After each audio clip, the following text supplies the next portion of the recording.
Buenas noches, bienvenidos a Odisea. El gobierno, Javier Milei, pero la política en general, ya ingresó plenamente en modo electoral. ¿Eso qué quiere decir? Quiere decir, primero lo más obvio, que si bien siempre los políticos están en campaña, es inimaginable pensar, concebir a un político que cuando toma decisiones, cuando habla, cuando hace cualquier cosa, no esté pensando en si eso le suma o le resta votos. Eso es esencial a la política en el contexto democrático, por supuesto.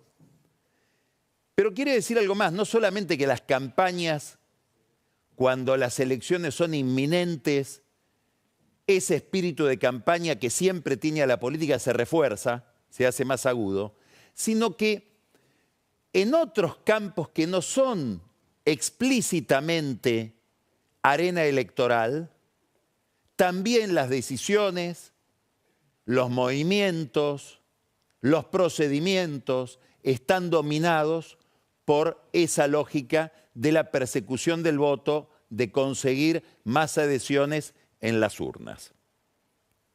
El gobierno atraviesa, por muchas razones, no es necesario mirar encuestas, por un muy buen momento político. Si uno mira los objetivos que se trazó Milei al llegar al poder y los confronta con las cosas que va logrando, con independencia de que esos objetivos a la gente le parezcan buenos o malos, y en eso el país, como todos sabemos, está dividido, va logrando aquello que se propuso. Algo en términos electorales uno lo formularía de una forma todavía más eficaz. Va cumpliendo con lo que había prometido. Y eso se refleja en el clima público. Hoy aparece, nosotros siempre lo mencionamos, el índice de confianza en el gobierno que elabora la Universidad de Itela. Es un índice, para entenderlo hay que saber que va de 0 a 5, está en 2,45 el gobierno, pero tuvo una variación, si fuera un porcentaje, es decir, si lo midiéramos de 0 a 100, de 4,9% respecto de la medición anterior de junio. Es decir, está mejorando. Está en esta situación. Esta es la parte de la curva. Tuvo una caída importante a comienzos de año, se recuperó y ahora está como estabilizado, pero en una mejora respecto al mes anterior. ¿Importa esto? Importa además señalar algo. Normalmente los que estudian la opinión pública afirman que la gente va a las urnas con una memoria de 3 a 6 meses para atrás.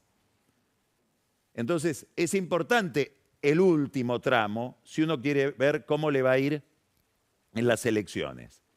Este índice de confianza en el gobierno, bueno, si quieren comparar, hoy el promedio de Milei hasta donde va su gestión, 2,50. Néstor Kirchner tuvo un promedio de 2,49 en toda su gestión. Cristina en el primer gobierno 1,71, en el segundo 1,83. Macri 2,27, estuvo alto el promedio de Macri.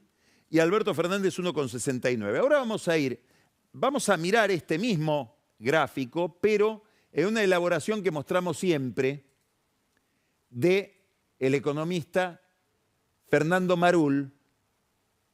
Él lo llama luna de miel, luna de Milei, se parece. ¿Qué está mirando acá? ¿Cómo lo ordena Marul? Todos estos datos, ¿cómo los ordena? Los ordena de la siguiente manera, mirando cómo estaban los demás presidentes en el mes 19 de su mandato, que es el mes en el que está Milei, el mes 19 de su mandato. Es decir, julio de 2025 es el mes número 19. ¿Cómo estaban los demás presidentes en esa instancia de su gobierno? Bueno, acá esta es la curva de Milei. Está mejor que nadie. 49%. En 49 está el índice. Sobre 100. Si fuera un porcentaje, ¿no es cierto? Tenemos debajo de Milei, lo veíamos hoy en el promedio que mostrábamos, Mauricio Macri, que estaba en 45 para este momento. Importante, porque Macri estaba yendo hacia una gran victoria electoral. Acuérdense que en el 17 Macri arrasó.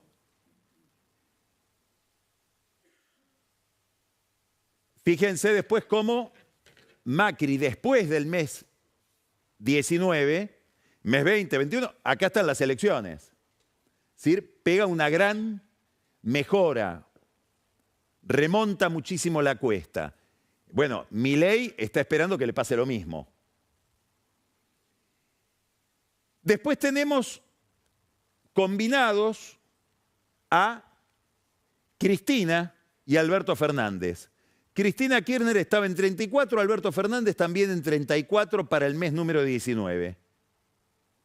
Y Néstor Kirchner, que tiene un muy buen promedio, perdón, esto es el primer gobierno, este es el gobierno de Cristina, el primer gobierno de Cristina, esto está, no tenemos a Néstor Kirchner, seguramente estaba mejor.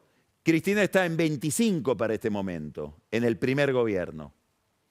En el segundo 34, igual que Alberto Fernández, para el mes 19, Macri estaba 45% para el mes 19 y Milei está mejor que nadie, 49%, y habrá que ver si esto, que es esta mejora que mostrábamos recién en el cuadro anterior, en el índice de confianza del gobierno de la Ditela, se proyecta igual que con Macri, es lo que cree el gobierno.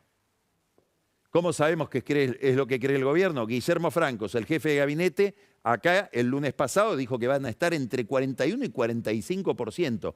Es una elección impresionante, sobre todo por la consecuencia institucional que tiene, lo que dijo Francos, que es que ellos aspiran o podrían ver, en el mejor de los casos, obviamente, un bloque de diputados de la Libertad Avanza de 90 diputados. Bueno, eso le da un margen de maniobra en el Congreso importantísimo, a pesar de que no le dé la mayoría, ni le dé el manejo del quórum. Entonces, este es un muy buen momento del gobierno que tiene que ver con que bajó la inflación, algo que no necesito explicar, importantísimo en la Argentina cuando venimos de una crisis macroeconómica y de gran inestabilidad macroeconómica, liberaron el cepo muy bien y, por lo menos para los particulares, no para las empresas, y el tipo de cambio se mantiene estable y barato. Se ordenó el espacio público, que para el votante de Milei es muy importante, el tema del orden público. Hay una alianza explícita, enfática, como vimos el sábado en la rural, con el sector agropecuario, que es un sector muy dinámico y muy ligado a lo que sería el antikirchnerismo, o en términos más amplios el antiperonismo, que tiene que ver con esta baja de retenciones que anunció el presidente. Y después dos aspectos menos concretos, un poco más abstractos de lo que está pasando. Primero, uno lee en los diarios medidas que para un sector de la población, por eso decíamos que está dividido el país en dos, son desagradables. Caída del salario del sector público, cantidad de gente despedida de su trabajo en el Estado, reducción, después vamos a hablar de esto, del déficit fiscal por la vía de una reducción del gasto público que afecta a las jubilaciones, que afecta a los subsidios por discapacidad.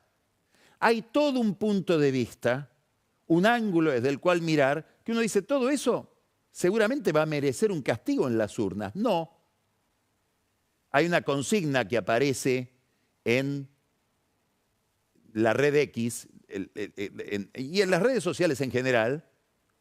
Me lo señalaba el otro día un diputado kirchnerista, que es, esto es lo que yo voté, dicen los seguidores de Milei. Todo esto que para el otro mundo, para la otra mitad de la Argentina resulta desagradable, resulta muy antipático. No, es lo que nosotros votamos. Está cumpliendo con el ajuste que es lo que nosotros queríamos. Es la receta que nos había prometido. Y esto le da una base muy firme de adhesión.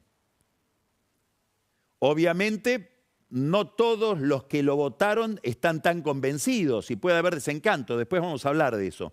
pero básicamente acá hay que hacer una especie de ajuste mental.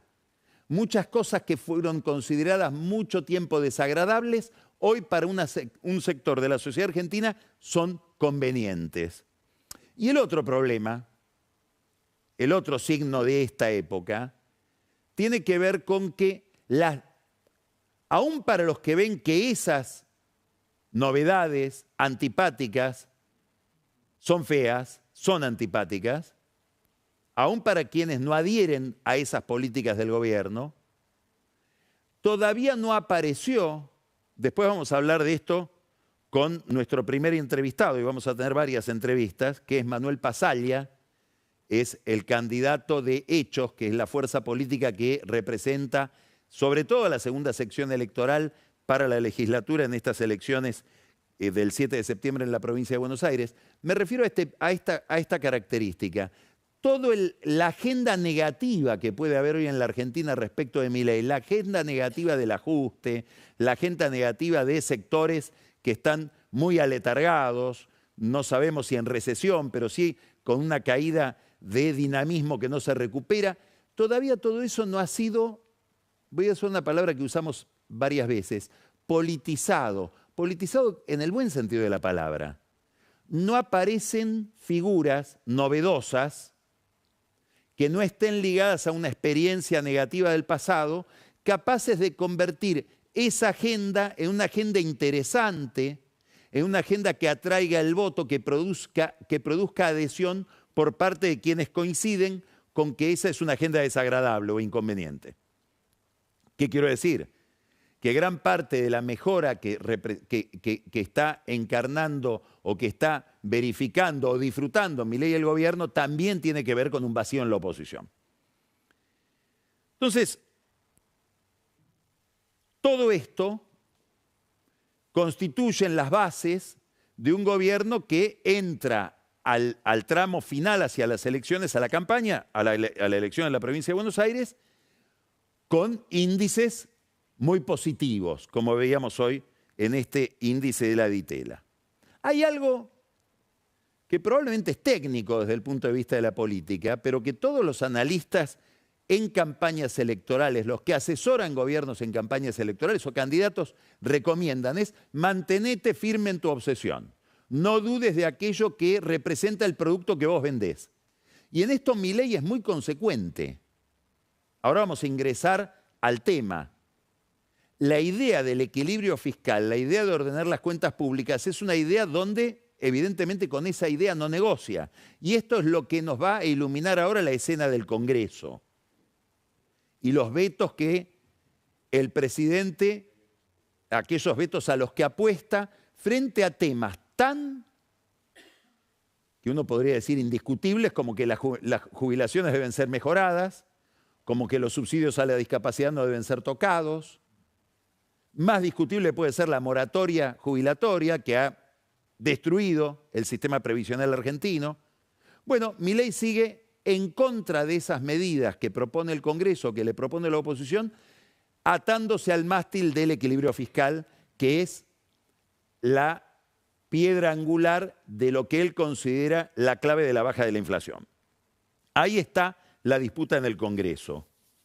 Y ahí está el imperativo que tiene el gobierno, y cree el gobierno, creo que razonablemente cree que lo va a conseguir, que es conseguir ese tercio de diputados, un tercio de la Cámara de Diputados, que le permita resistir que haya 2/3 que frente a su veto insistan con la ley y mantengan esas reformas, la reforma previsional y la reforma al régimen de discapacidad.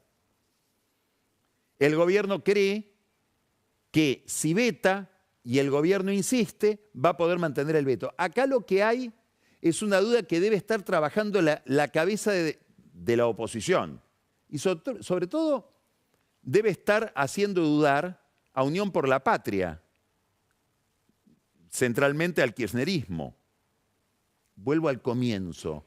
Todas estas dudas, todas estas disputas parlamentarias que tienen que ver con números del presupuesto, hay que mirarlas como actos de campaña.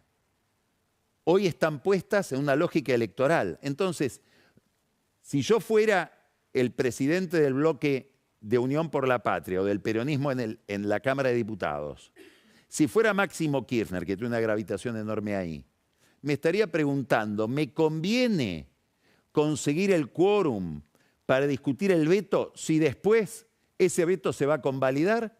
¿Me conviene conseguir el quórum primero, que lo puedo conseguir, para después perder la votación y tener una derrota?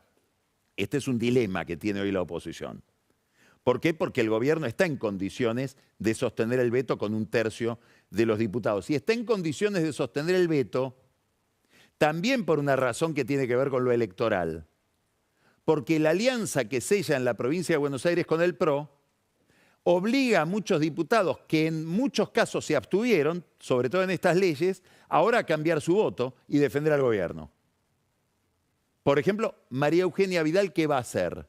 En una alianza entre el PRO y la Libertad Avanza. Antes se abstuvo, se va a seguir absteniendo y así podemos nombrar 9 diputados que fueron los que se abstuvieron seguramente por orden de Mauricio Macri en aquel momento. Hoy el PRO cambió de posición, digamos, en relación con el gobierno. ¿Qué se discute? Se discute el costo fiscal de estas medidas y hay una discusión entre el Poder Ejecutivo, que ve algunos números, y la Oficina Presupuestaria de Control Presupuestario del Parlamento, que ve los números de otra manera. La reforma previsional, que es aumentar la jubilación mínima en 7,2%, más otorgar un bono para la oficina del Congreso, representa el 0,3% del PBI en 2025. Y para el Ministerio de Economía representa el 0,9%. Fíjense, ¿eh? Hay una diferencia, ¿no? 0,3 contra 0,9 es el triple. Por supuesto, como en temas de derecho, hay 2 bibliotecas. Hay que ver con qué criterio están midiendo ese costo que viene. Para el 2026, el Congreso cree, la Oficina de Control Presupuestario del Congreso cree que el aumento, el costo va a ser de 0,7% y acá casi el doble, 1,3% del producto. Quiere decir que hay una diferencia de 1,2% entre el Poder Ejecutivo y el Congreso, por decirlo de alguna manera. Obviamente, los diputados de la oposición miran estos números, no estos que son los de economía. La moratoria más el plus que se le paga a los adultos, la prestación universal para adultos mayores, que es la prestación que da el ANSES para cualquier persona superior a determinada edad, tenga o no tenga aportes, es para el Congreso en 2025, lo que falta del año sería de 0,09, 0,04 para el Ministerio de Economía. Curiosamente, el Ministerio de Economía lo calcula en menos, fíjense. En 2026, 0,1, pero acá es 0,2 para el Ministerio de Economía. La diferencia daría la impresión de que coinciden, 0. La discapacidad, los aportes por discapacidad, los subsidios por 0,4 en 2025, 0,4 coinciden, 0,4, el doble, dice acá el Ministerio de Economía para el año que viene, de participación de este gasto en el producto. En síntesis, para la oficina del Congreso, 2025 se llevaría un costo adicional de 0,8% del PBI este paquete de leyes y 1,2 el año que viene. El gobierno dice 1,4 en vez de 0,8 y 2,3. Hay una diferencia de 1,5 puntos del producto entre uno y otro cálculo. Esta es la discusión técnica, es la discusión numérica en cantidades muy grandes entre la hipótesis que lleva adelante la oposición y la hipótesis que lleva adelante el gobierno. Hay que aclarar algo. Aún para la Oficina de Control Parlamentario del Congreso, los recursos que propone la oposición para estos aumentos no llegan a cubrir los aumentos, aunque no por mucha plata, pero el gobierno tiene derecho a decir, me están produciendo un gasto adicional y no me dan los recursos. Es una negociación complicada que tiene que ver con el sostenimiento del veto también en relación con los gobernadores. La relación con los gobernadores también es complicada porque se cruza con lo electoral. Acá hay algo importante que tiene que ver con toda la lógica de todo este periodo de gobierno de Milei, pero centralmente afecta a este momento en particular donde las campañas electorales recrudecen. ¿Cuál es esa lógica? Que el gobierno compite, es el mismo problema que tenía Macri, corregido y aumentado, compite con el peronismo y necesita del peronismo para obtener gobernabilidad desde el Congreso. Entonces acá hay un dilema de cómo manejarse con los gobernadores pensando en el Congreso o con los gobernadores pensando en ganar o perder las elecciones provinciales. Esa negociación complicada se va a notar especialmente cuando se tenga que tratar en diputados las leyes que los gobernadores promovieron en el Senado.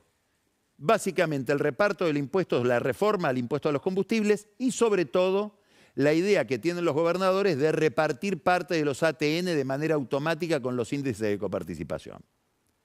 Y acá habría que pensar que el gobierno está cerca de decir, el impuesto a los combustibles no se tocan, pero estaríamos dispuestos a abrir un juego con las provincias para que esos ATN, que en realidad están pensados en la ley de coparticipación como un recurso que maneja exclusivamente el Poder Ejecutivo para emergencias, bueno, ya no lo manejaría el Poder Ejecutivo, tampoco sería para emergencias, sería para gasto corriente, quiere decir que acá está algo que sugirió Sturzenegger, modificándose la ley de coparticipación. Es una negociación complicada, ¿por qué? Porque el gobierno quiere paz con los gobernadores en el Congreso y guerra en la campaña electoral en cada provincia.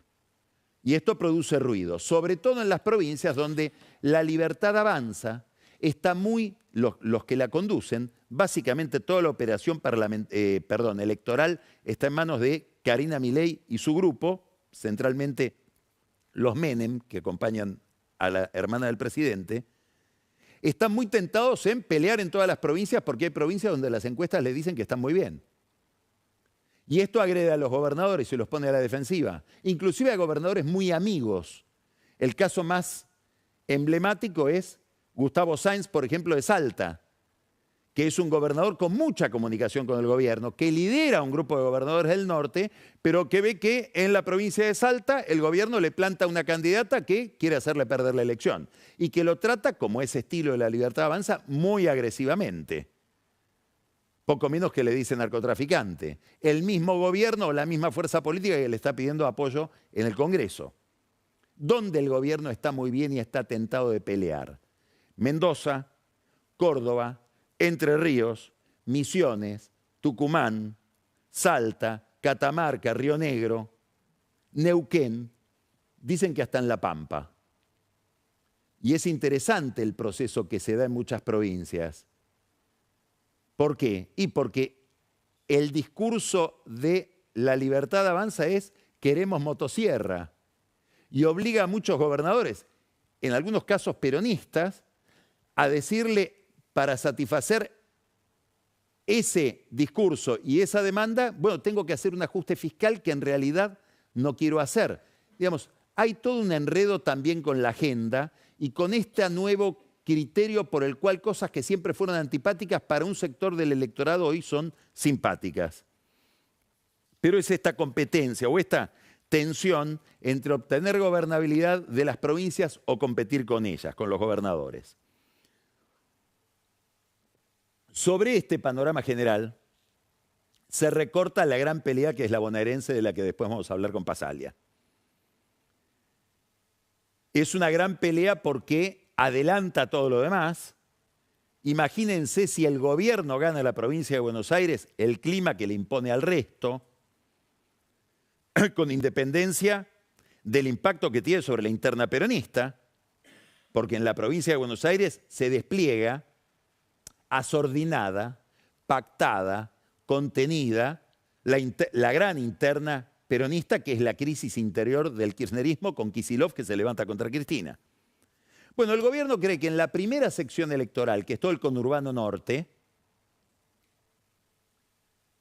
va a ser una muy buena elección y va a sacar sobre el resto, sobre todo sobre el peronismo, una diferencia superior al 10%. Algunos dicen 15%.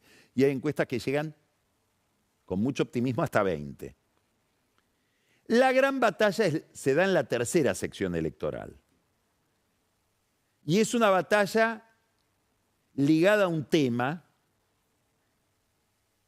crucial. Después vamos a hablar con el politólogo Juan Pablo Luna de este tema, porque lo tiene estudiado a nivel regional en América Latina, el impacto que tiene sobre la política el problema de la delincuencia, de la seguridad, de la instalación de mafias, etcétera, de los delitos complejos. Bueno, Cristina Kirchner le decía a Kicillof, no desdobles, porque si mantenés la elección bonaerense solapada con la elección nacional, vamos a estar discutiendo de economía. Somos dos países, dos ideas, la peleamos.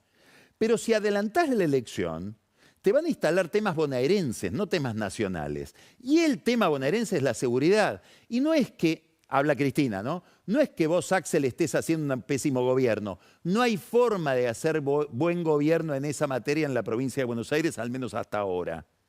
Entonces te vas a exponer a que te castiguen por tu peor aspecto en términos de gestión pública. Bueno, daría la impresión de que obviamente el gobierno nacional lo vio y pone a un comisario a llevar la bandera de la Libertad Avanza en la tercera sección electoral. Un comisario, excomisario, Maximiliano Bondarenko, que viene involucrado con la política por una vieja relación con Emilio Monzó, termina siendo concejal de Florencio Varela y hoy es el candidato del gobierno en la tercera sección electoral, que es donde se libra la gran batalla con el peronismo, porque el peronismo fue inventado para esa sección electoral en los años 40. Avellaneda, Lanús, Quilmes, Berazategui, Florencio Varela, Almirante Brown, Berisso, cuna del peronismo, digamos, Ensenada, toda esa región donde el peronismo espera poder compensar lo que pierde en la primera sección. Y ahí va un comisario que ya es motivo de una polémica, porque Kicillof echó a 24 oficiales de la policía bonaerense porque fueron a un asado con este comisario que es candidato de la oposición y Kicillof dice están conspirando, están haciendo política. Ingenuos los comisarios que se prestaron al asado. Bondarenko dice son mis amigos. Kicillof dice la policía se está involucrando en la campaña y desde la oposición a Kicillof, es decir, desde el gobierno nacional, dicen cuidado con la bonaerense porque dado que la elección se adelantó, la elección bonaerense, las urnas las custodia esta policía a la que Kicillof quiere tener disciplinada, pero es la policía también de Bondarenko. Entonces, la policía bonaerense, que es crucial en la provincia de Buenos Aires, en general por malas razones, ahora tiene otra razón para ser protagónica, que es que por primera vez se adelanta la elección y tiene un rol importantísimo en la disputa concreta de poder por el voto. Bondarenko, como ya vemos, es un blanco. Es un blanco. ¿Cuál es el otro blanco? Verónica Magario, la vicegobernadora, que va como candidata testimonial. Problema, ya hablamos de eso. Cristina lo desaconseja. ¿Qué quiere decir testimonial? Que corre en la elección y después dice renuncio y sigo como vicegobernadora. No voy como diputada de la Cámara de Diputados. ¿Quién es Magario? Bueno, es el rostro femenino de la gestión de Fernando Espinosa. Muy controvertido, líder de La Matanza. También ahí está el problema de la seguridad. Un funcionario de Espinosa, Miguel Saredi, dice, Patricia Bullrich sacó de La Matanza, retiró a las fuerzas federales para generarnos inseguridad. Más de la que tenemos, uno diría. Y aparece en esta frontera de la hostilidad del gobierno nacional en modo electoral con Espinosa y con Magario, Leila Yani, que es una militante de la Libertad Avanza que adquirió protagonismo al comienzo del gobierno con denuncias que dejaron muy complicada, denuncias en las cuales ella asesoraba a Sandra Petovelo, la ministra de Capital Humano, y que generaron toda una crisis dentro del Ministerio de Capital Humano, cuyas consecuencias todavía están operando. Leila Yani es la primera candidata a concejal de Milei en territorio de Magario y Espinosa, y emite este tuit, o este posteo en X para actualizarnos. Prepárate que se te viene la noche, Fernando Espinosa, el intendente, y no la de Puerto Madero donde te gusta doblarte, pendeviejo bolichero. Se te termina el reinado de corrupción y mafia. Lo único que construyeron, la matanza se libera, la matanza se pinta de violeta en septiembre, viva la libertad carajo. Bueno, se presenta esta competencia que como vemos es bastante agresiva entre Yani y Espinosa, quien obviamente no contestó, como la Bella y la Bestia. ¿Quién será la bestia? ¿Esto por qué es importante? Porque esto le pone el tono a la pelea en la tercera sección electoral. Y en la medida en que nos vayamos acercando, todavía falta mucho, más de un mes al 7 de septiembre, esto se va a ir poniendo cada vez más caliente. Hay una proyección de todo lo que ha pasado en la provincia de Buenos Aires sobre la ciudad de Buenos Aires. El PRO selló una alianza con La Libertad Avanza, una alianza defectuosa porque quedó mucha gente afuera, tanto Ritondo como Santilli no lograron contener a todo el PRO, después vamos a hablar con Pasaglia porque él es protagonista de esto también, lleva en su lista la adhesión de intendentes del PRO de la provincia de Buenos Aires y no pertenece a esta alianza, pero proyecta un problema sobre la ciudad de Buenos Aires. ¿Por qué? ¿La Libertad Avanza y el PRO van a ir juntos o van separados? ¿Por qué es importante esta pregunta? Porque en la ciudad de Buenos Aires, en octubre, además de elegirse diputados nacionales, se eligen 3 senadores. 2 por el partido que sale primero, 1 por el partido que sale segundo. Entonces, en el laboratorio electoral del gobierno, dicen, si vamos juntos con el PRO, hacemos una gran elección. No queda nada del centro a la derecha. Una elección de más de 50 puntos seguramente. Abanderada de esa elección Patricia Bullrich, que está pensando en proyectarse hacia 2027 como candidata a jefa de gobierno de la ciudad. Ahora, si vamos juntos con el PRO para hacer esa gran elección del 50% o más, le dejamos el senador por la minoría al peronismo, digamos, de Juan Manuel Olmos, de Santoro. Podríamos ir separados con el PRO y en ese caso jugarnos a tener nosotros La Libertad Avanza, los 2 senadores de la mayoría y que el PRO saque el de la minoría y tendríamos 3 senadores en vez de 2 en el Senado. ¿Qué elegimos? ¿Senadores en el Senado o un gran triunfo impactante en la ciudad? Hasta ahora, lo segundo. Irían juntos para arrasar en la ciudad de Buenos Aires y que el senador por la minoría se lo lleve el peronismo. Seguramente Cristina va a querer que sea alguien de la Cámpora. De nuevo, Mariano Recalde, no sabemos. Quiere decir que acá hay una discusión entre popularidad, impacto electoral puro y poder de fuego en el Senado. Todo esto es el mapa electoral para el cual Milei pidió un acuerdo interno. Ese acuerdo interno lo va gestionando Guillermo Francos, un acuerdo entre Santiago Caputo y Karina Milei. Karina Milei y sobre todo los Menem, que tienen una enemistad con el mago del Kremlin. Y todo esto es parte, o se supone, como pasa siempre que hay peleas automáticas, donde el proyectil tiene nombre. Si le pasa algo a fulano, el culpable fue Mengano, y si le pasa a Mengano fue fulano. Puede ser que un tercero se esté haciendo una fiesta, pero ambos bandos, el de Karina y el de Santiago Caputo, creen que todas sus desgracias vienen del otro lado. Este fin de semana hubo una nota de Camila Dolbagian en La Nación, donde vuelve a aparecer del área de poder de Santiago Caputo un tema que lo tratamos acá en Odisea, fue un largo informe muy circunstanciado de Pancho Olivera, una contratación directa en la empresa Educar, es una empresa, una sociedad anónima, pero el dueño es el Estado, no tiene los regímenes de vigilancia que tiene una oficina pública cualquiera. Una contratación por las licencias del sistema de Wi-Fi de las escuelas nacionales interconectadas de todo el país, que fue para la empresa Cisco, que tiene esas licencias desde la época de Macri y que está representada concretamente en la Argentina. Cisco suele delegar estos negocios en empresas locales por la empresa del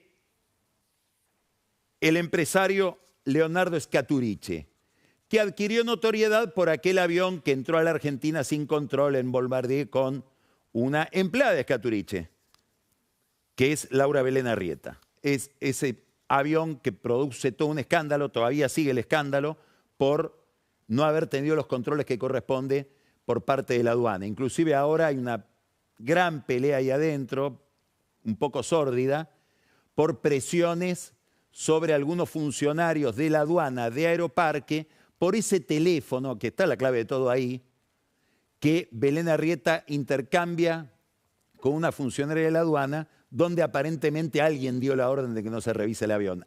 La justicia quiere saber cuál es esa comunicación y hay mucha resistencia, obviamente, en dar el dato.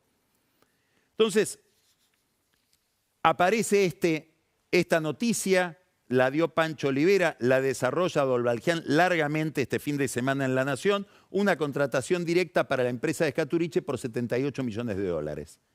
La empresa y el gobierno dice corresponde que es una adjudicación directa porque no solamente la empresa ofrece precios más convenientes, sino que todo el sistema está ya ligado a Cisco. Habría que desmantelar todo el sistema ya existente.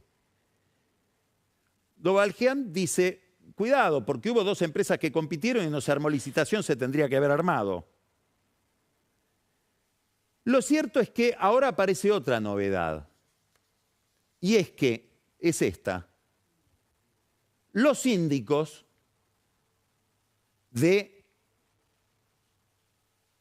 la empresa Educar, los que tienen que controlar, mandan una carta al entonces presidente interventor de la empresa, Eduardo González, diciendo, acá usted delegó, se tomó licencia del 4 de julio al 17 de julio, delegó la firma en el gerente general para cosas administrativas y en ese plazo el gerente general, el 16 de julio, firma un contrato con la empresa OPC Tech, que es la empresa de Scaturice. Esto es irregular, usted tiene que dar de baja este contrato. Esto sucede en julio del 24, del año pasado. Los síndicos dicen que debe ser anulado el contrato. Curiosamente, el 30 de julio, el interventor al que le mandan esta nota y que aparentemente se tomó licencia, muchos dicen porque no quería firmar el contrato, es relevado del lugar, lo sacan, lo dejan con otras funciones dentro del gobierno, en el área de medios de comunicación, de la que se está yendo ahora Eduardo González, y se designa al frente de la empresa para que siga este procedimiento a su actual presidente, interventor, que es Gastón Martín. ¿Qué importa de esto? La empresa, ¿qué dice Educar? ¿Qué dicen las fuentes del Poder Ejecutivo a las que consultamos? Dicen, bueno, sí, se firmó el contrato, pero el contrato no implica nada económico. El contrato era para mantener las condiciones del proceso de venta y de contratación. Lo económico se firmó mucho después, en noviembre, que es la orden de compra. Por lo tanto, la advertencia que hacen los síndicos no corresponde. Bueno, esta es una polémica que seguramente va a seguir, porque es raro que aparezcan síndicos diciendo esto hay que anularlo. Es raro que un síndico recomiende una acción directa. Es cierto que en este tipo de empresas que no son enteramente administración pública, son como empresas privadas, pero el propietario es el Estado, los síndicos tienen mayor protagonismo y mayor influencia. Ahora, la pregunta es, ¿por qué aparece todo esto? Bueno, obviamente porque hay aparentemente irregularidades o cosas muy raras. No digamos irregularidades, cosas muy raras. están los que dicen, no, acá hay todas estas cosas raras se saben porque hay un ataque a Caputo. ¿Y de dónde viene ese ataque? Bueno, uno podría decir de los Menem, o viene de otro lado. Y acá hay otra teoría. La teoría es Caputo, entre otras cosas, maneja ARCA, la agencia de recaudación, donde él designó gente muy importante, entre otros al responsable de la DGI, Andrés Vázquez, que dicho sea de paso, tiene una vieja relación con Scaturice. Y en ARCA, la DGI está metida saludablemente en una gran batalla con un tema que hemos tratado acá muchísimas veces. Lo que se considera evasión, subfacturación de Tabacalera Sarandí de Pablo Otero, el señor del tabaco. Esto llegó a la justicia porque la Dirección de Jurídicos de la DGI se presenta en la justicia federal, esto ya lo contamos, diciendo, acá nos llama la atención que daría la impresión de que el señor del tabaco inventa clientes a los cuales le vende cigarrillos, que después desaparecen, como si hubiera compradores fantasmas, porque necesita facturas en blanco que compensen todo lo que genera de negro. Esta es la hipótesis, no es una acusación. Es más, ni siquiera hablan de una imputación. Dicen, es una operación por lo menos inusual, ni siquiera sospechosa. Lo toma la justicia, lo toma el fiscal Tayano. Y el fiscal Tayano llama gente de la DGI a declarar, pero ni siquiera tiene la curiosidad de ir a esa audiencia. Y dice, acá no hay nada que investigar, se cierra el caso. ¿Qué es lo importante? Que hoy la jueza de ese caso, la jueza del Juzgado Federal número 1, Servinia de Cubría, dice hay que anularlo de Tayano. Aquí hay que investigar. Y quiero que la DGI decida si va a participar o no como querellante en esta causa. Pésima noticia para el señor del tabaco, pésima noticia para Tayano. Todo esto porque es complicado, porque vemos otras informaciones raras. Es un secreto a voces en el submundo de los servicios de inteligencia que el señor del tabaco tendría contratado al tenebroso Jaime Estiuso, como lobista. Y ahora vemos que cuando se reconstruye la historia de Scaturice, que como decimos está ligado a Santiago Caputo, ARCA, tiene una viejísima guerra con Estiuso. Es más, se sospecha que Estiuso ahora hasta lo quiere meter en la muerte de Nisman. Salió publicado este fin de semana. Entonces, hay que investigar lo de Scaturice, hay que investigar las contrataciones de Educar, pero también hay que saber que todo esto lo podemos estar conociendo por una guerra oscura, donde no hay nada defendible tampoco del otro lado. Esta es la Argentina del submundo, es la Argentina del sotogoberno, diría el pensamiento político italiano. Esta es la Argentina sobre la que flota exitoso Javier Milei con guerras que lo afectan en su propia intimidad como esta que estamos describiendo. Empezamos Odisea, vamos a hablar de la elección en la provincia de Buenos Aires, vamos a hablar con Manuel Pasalia.